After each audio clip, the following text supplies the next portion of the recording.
Hello, my people. Most of the time, you do not have to fight a battle physically. You do not often have to do it by your own might or power. At times, some of such battles are fought and won with your attitude. Yes, the right attitude. Simply by ignoring the existence of such battles and walking away in peace. Or behaving as if the situation does not even exist. This is the story of Rose, a woman of peace and great courage. She saw the battle, but instead of confronting it head-on, decided to walk away from it. Rose was a peace-loving woman. She would not fight you physically. She was not the type to face you in any form of verbal war. Early every morning, she gathers herself, puts on her clothes, and off to the marketplace she goes. She hardly had time for what the local gossips are saying. Nor does she create time to listen to what some other ones around the house are saying about anyone. She would rather spend those precious to get to her small space in the local market, sell her goods, make money to feed her family. She does not joke with her husband, Colonel, though he doesn't give her enough to take care of the family. But at the back of her mind, she believes that they will get there someday. All one needs in life is patience. A young girl called Ranti just parked into the compound. She appeared to be a very respectful young woman. She would kneel slightly to greet Rose and her husband, Colonel. A great gesture that depicts respect in that part of the world. She was beautiful,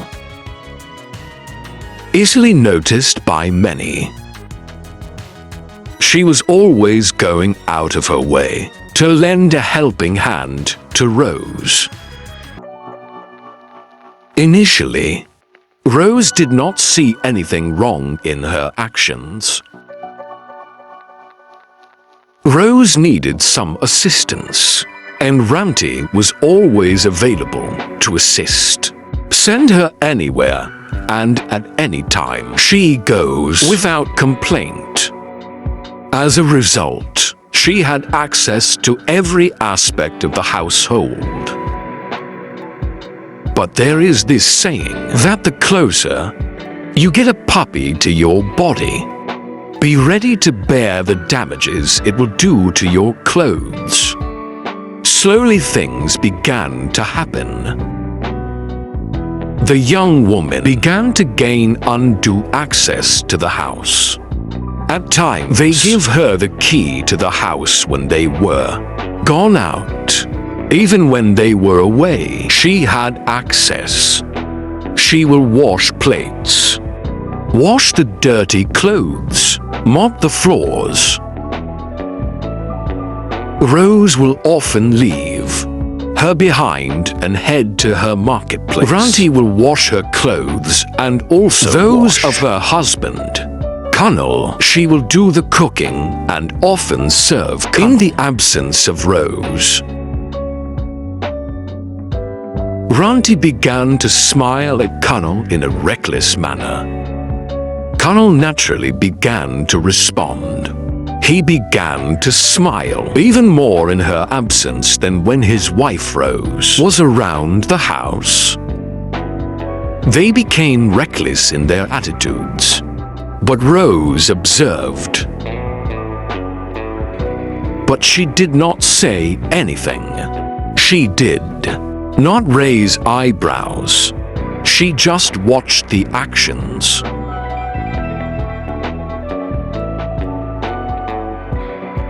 Rose does not believe in making noise over issues, no matter how sensitive they may be. But her silence does not mean weakness. One evening, Rose came home from the market. She met Ronti serving food to Cunnel, using some of her very precious plates. When she came in, she had expected Cunnel to be bothered by her presence. But he hardly noticed her. He hardly looked up. He was not even surprised nor concerned. Rose was not a kindergarten. Her experience in life began to tell her many things. Other women would have begun to make noise, but not Rose. Others in her position would have thrown Ranti out at that moment, but not Rose. Rather, she began to listen to the warnings of her inner mind. Her inner mind began to tell her things like, "She is no longer wanted here. It is time to go. You must leave now." The next morning, Rose packed her belongings and left the place. She did not make any noise. She did not tell anyone. She just wrote a small letter and gave to the man selling stuff in front of the building to help deliver to Cunnel. The letter was beautifully written. "Dear Cunnel, we have been together for about 10 years now, during which we have had good times and bad times together. Is it not so? We've had sweet times and we've had our sour times, but we've managed them. I have endured, hoping that we shall have a great future together. Even though we have not had much to live with, we are still better than many. Is that not so? I know when I am wanted, and I know when I become another distraction. I do not want to be a clog in your wheel of progress. I know when I am not wanted. I know when it is time to call it quits. I am going away. Not because I cannot fight for my home, but I am going away. Believing that you cannot force a person to eat what he does not like. You may be able to provide water to the horse, but you cannot force that horse to drink. I know you will look for me. Probably when the wool has been pulled out of your heart's eyes. I hope it won't have been too late by then." The moment she left, Cunnel and Ranti began to live like husband and wife. Ranti quickly moved into the house. She continued to treat Cunnel like a king, telling him that he deserved better, giving him all the attention a man deserved. All the attention he was not getting from Rose. Just because Rose does not want to see the family go hungry, she knew that Cunnel was not earning enough to take care of the family. Therefore, they must live something near normal. She must hustle. Hence, Rose does not want to joke with her business and does not joke with her family's well-being either. Connell now felt like a king, but he knew that he was living a false life. Inside, something told him that things were not right. But he thought he should enjoy himself while it lasts. He knew that a house built on quicksand does not last long. Before long, Connell lost his job. The income from that job was not much, but it had been very helpful to Connell's well-being, including that of his family. The income from that job is now gone, just like that. Connell was shocked. He knew he was going to face real tough times. But first he must break the news to Runty and hope she understands.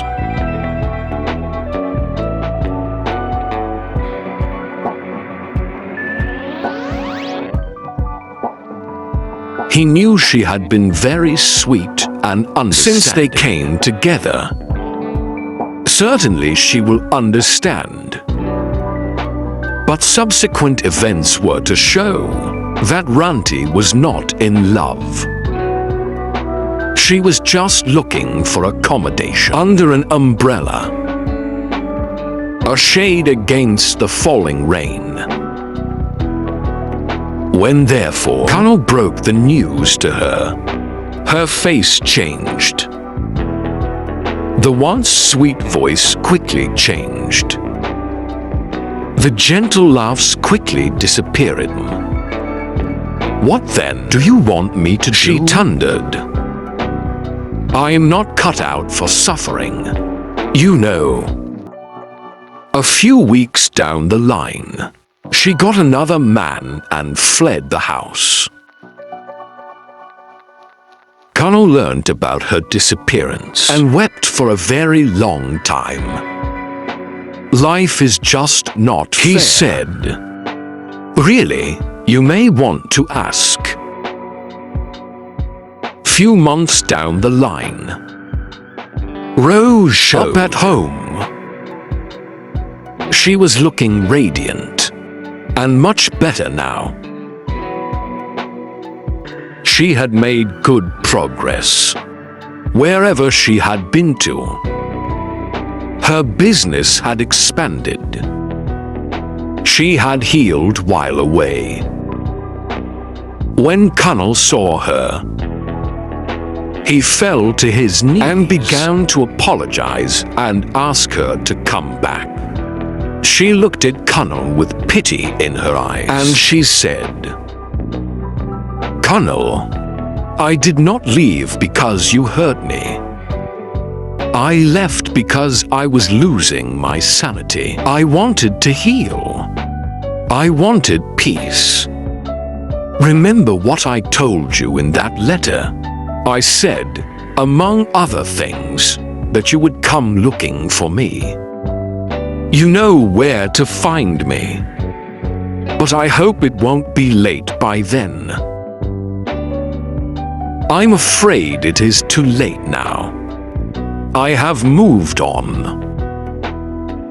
After that, she bent down, picked what she came for, gave him a kiss on the forehead, and left. For a very long time, Connell remained fixed on that spot.